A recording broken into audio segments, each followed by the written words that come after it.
Psalms 55:19. God will hear and afflict them, even he who abides from of old, because they do not change. Therefore they do not fear God. I was reading that yesterday, and that blew my mind. I had heard that concept, but I had never actually heard it said openly like that. They do not change because they do not fear God. It's like what I've been saying for a long time now. People get saved and they think once saved, always saved. And whether that's true or not, you still cannot go out here. A lot of people will say, well, I get saved and I can still live the life that I did because God's got me covered by the blood and I'm blessed and I don't have to worry about sinning anymore because God's got me covered. God's got my back. And I understand what their concept is of that. And I understand because it does say that Jesus is not imputing their sins onto them, which means they have no sins. Okay? So I understand what they're saying. However, I still say that if you're going to build a relationship with God, you don't get saved and then immediately after, even like an hour after, go to the strip club and start throwing dollar bills or 20s in ladies' thongs. You don't go to the liquor store and get vodka and Jim Beam. You don't go home and beat your wife and make her cook you supper. Yell at your kids and call them SOBs and no talent good for nothings. You don't put tape around your finger, sticky tape, and stick your hand in the offering plate and pull it out. These things just don't work. I mean, let's put it this way. Let's just say I get married. Do you think my wife is going to accept the fact, maybe some would, but it's not right either way. But do you think my wife is going to accept the fact that I said that I love her and I, devoted myself to her, and then I go out and I cheat on her? If she's the right kind of woman, I'd be going to the doghouse.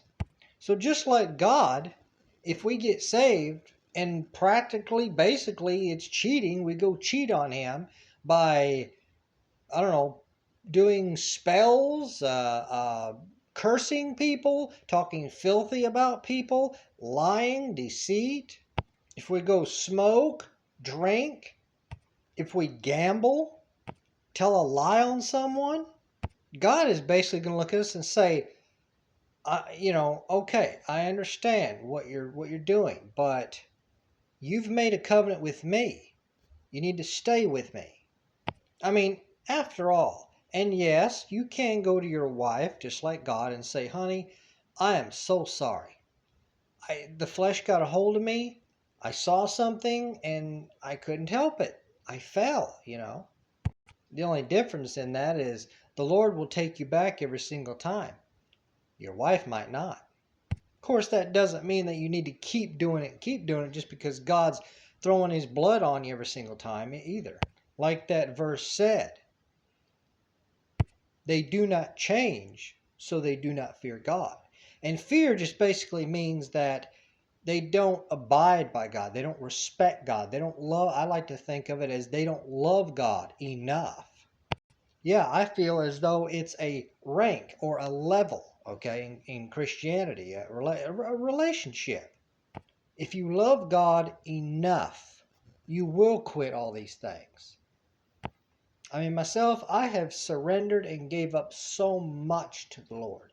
And the Lord told me about it too. One night I was like, I thought back about all the things that I give up to God.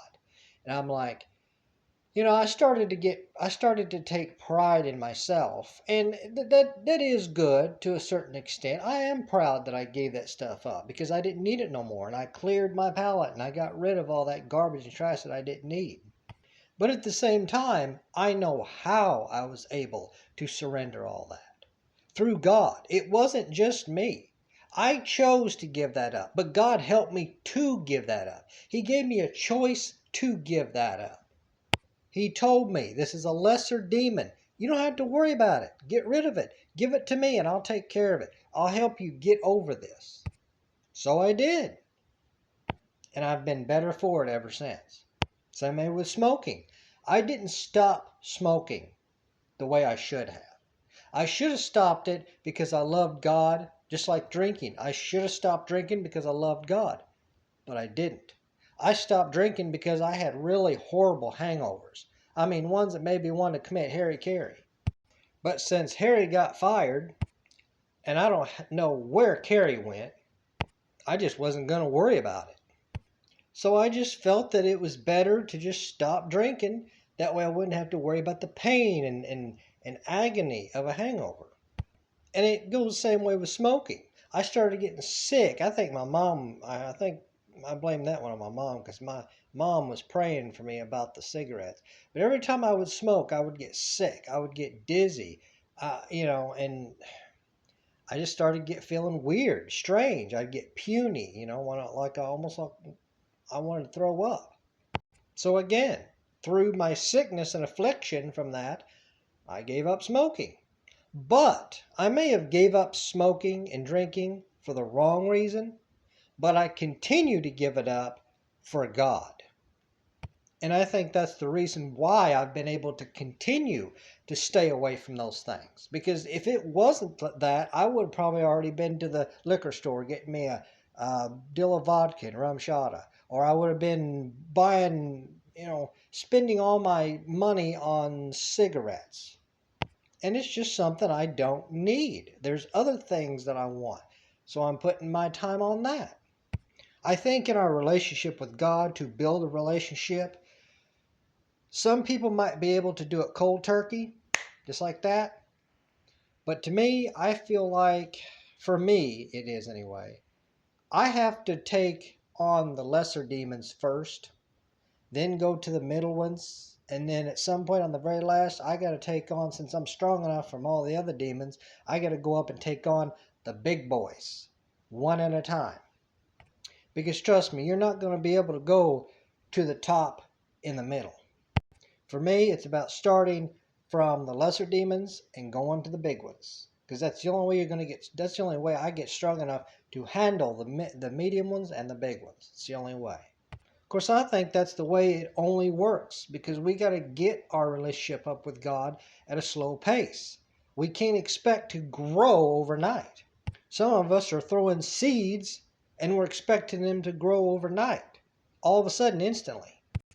Seeds don't always do that. Some seeds grow 10 years after they're planted. Some seeds grow a couple of years, maybe a few months after they're planted. It just depends on the tree and the seed and what's going to go on in their nature and the way God created them. And their willingness too. But it all depends in the end, I think, on how much we love God to stop what we're doing and surrender and give to Him. Of course, there's a lot of things about this that I really can't put in right now because there's just not enough time, but I'll do it in another video later. But a lot of it connects with this. But I just thought that was mind-blowing and so cool. I had never heard that just said plainly like that. Because people think they can stay in their sin and still keep God. You might be able to keep a certain part of God with you, but there's always more to get. And we have to be willing to put our trash down so we can pick up Jesus. I mean, seriously, people, have you ever tried to hug your mom or your dad while holding something in the other hand? It just doesn't feel good as putting both your arms around them. You kind of do like a half hug, put one arm around their neck and just squeeze them. But it just feels better when you put both arms around them and have theirs around you too. And you get that loving feel to you. So yeah, you just got to drop everything and give Jesus a hug, a full hug, both hands. It's just better. Well, I hope this helps you with your journey with Christ. Go in the name of Jesus.